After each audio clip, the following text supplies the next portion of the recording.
అంటారు. అది ఒక రకంగా తమను తామే మోసం చేసుకుంటున్నట్టుగా మనం భావించాలి.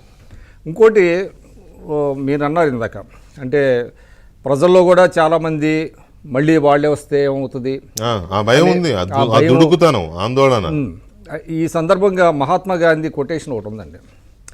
గాంధీ గారు ఒకసారి అంటాడు, నాకు నిరాశగా అనిపించినప్పుడు ఒకసారి చరిత్రలోకి తొంగి చూస్తాను, అప్పుడు మహానియంతలు కాలగర్భంలో కలిసిపోయినటువంటి ఉదంతాలు గుర్తొస్తాయి, అప్పుడు నాకు కొంత ఊరట కల్పిస్తుంది, ఈ చీకటి శాశ్వతం కాదు అని అనిపిస్తుంది అంటాడు.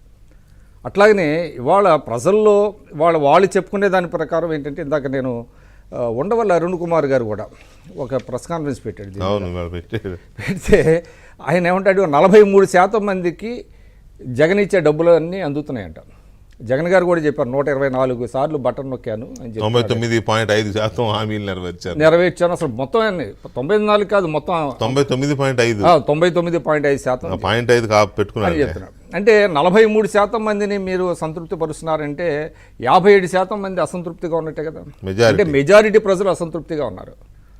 ఇది చాలా క్లియర్గా ఇండికేషన్. ఇది మీరు అన్నారు, కొన్ని ఇండికేషన్స్ చాలా క్లియర్ కట్గా కనపడుతున్నాయి. ముఖ్యంగా మహిళలు, మద్యపాన నిషేధం ఎక్కడ అమలు చేశాడు ఆయన? ఇప్పుడు ఆయన చెప్పుకుంటున్నాడు, చాలా చెప్పుకుంటున్నాడు. ఇవాళ ఐటీకి సంబంధించి ఒక వార్త వచ్చిందండి ఒక ప్రధాన పత్రికలో, సరే ఆంధ్రజ్యోతి కూడా వేస్తుంది. ఐటీలో చాలా స్పష్టంగా తెలంగాణలో ఎన్ని ఎగుమతులు అవుతున్నాయి, ఆంధ్రప్రదేశ్ నుంచి ఏ విధంగా ఉన్నది అనేటువంటిది ఒక కంపారిజన్ చూస్తే గుండెలు పగిలిపోతాయి మనకి. ఏంటి ఆంధ్రప్రదేశ్ పరిస్థితి ఏంటి, అసలు రేపు పొద్దున ఎవరు వచ్చినా కూడా దీన్ని తిరిగి బాగు చేయగలరా, తిరిగి గాడిలో పెట్టగలరా అనేటువంటిది వస్తుంది. ఇంకొక విషయం కూడా చెప్తా, నిన్న నాదెండ్ల మనోహర్ గారు ఒక ప్రెస్ కాన్ఫరెన్స్ పెట్టారు. అవును, సలహాదారులకు ఎంత పే చేస్తున్నారు అనే దాని మీద ఆయన ఒక లెక్క ఇచ్చాడు. విచిత్రం ఏంటంటే, ప్రధాన సలహాదారు అయిన దానికి కాని దానికి ప్రెస్ ముందుకు వచ్చేటువంటి ఆయన, అది నిజంగా తప్పైతే ఒక ప్రెస్ కాన్ఫరెన్స్ పెట్టాలి కదా, ఒక వివరణ ఇవ్వాలి కదా ప్రజలకి. ఎక్కడ కూడా చిన్న వివరణ కూడా ఇవ్వలేదు. అంటే వాళ్ళ అర్థం ఏంటంటే, వాళ్ళు దేని ప్రతిపక్షాలు ఆరోపణలు ఎక్కడ కూడా వాళ్ళు అడ్రస్ చేయట్లా. వాళ్ళు ఒక ప్రపంచాన్ని సృష్టించుకున్నారు, మేము బటన్ నొక్కుతున్నాం, డబ్బులు వెళ్తున్నాయి కాబట్టి మమ్మల్ని ఇవే గెలిపిస్తాయని చెప్తున్నారు. ఇంకోటి ఏంటంటే పెద్ద జోకు, సామాజిక న్యాయం గురించి ఆయన మాట్లాడతాడు. అవును, ఈరోజు కూడా అదే సభలో సామాజిక న్యాయం గురించి మాట్లాడుతున్నారు.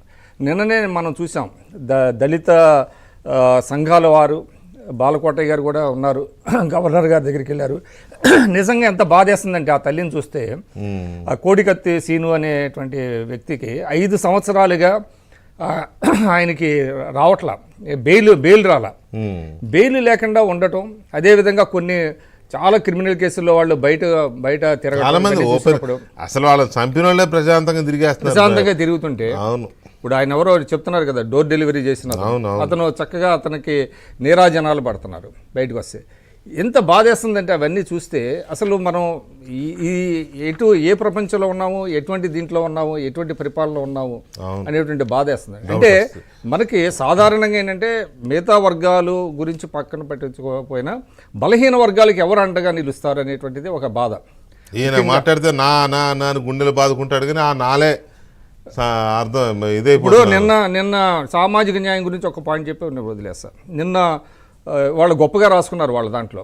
ఒక ఆయన్ని బొత్స సత్యనారాయణ గారి బంధువు ఒక ఆయన్ని ఉత్తరాంధ్ర కన్వీనర్గా వేశారంట. అది గొప్ప. కన్వీనర్ ఎవరు? కన్వీనర్ ఏమో ఒక అగ్రకులసుడు, కన్వీనర్కి ఏముంటుంది అంటే, ఇక్కడ నేతి బీరకాయలో నెయ్యి ఎంత ఉంటుందో వీళ్ళు చెప్పే సామాజిక న్యాయంలో ఆ సామాజిక న్యాయం ఎంత ఉంటుంది. రైట్. ప్రజలు ఎందుకు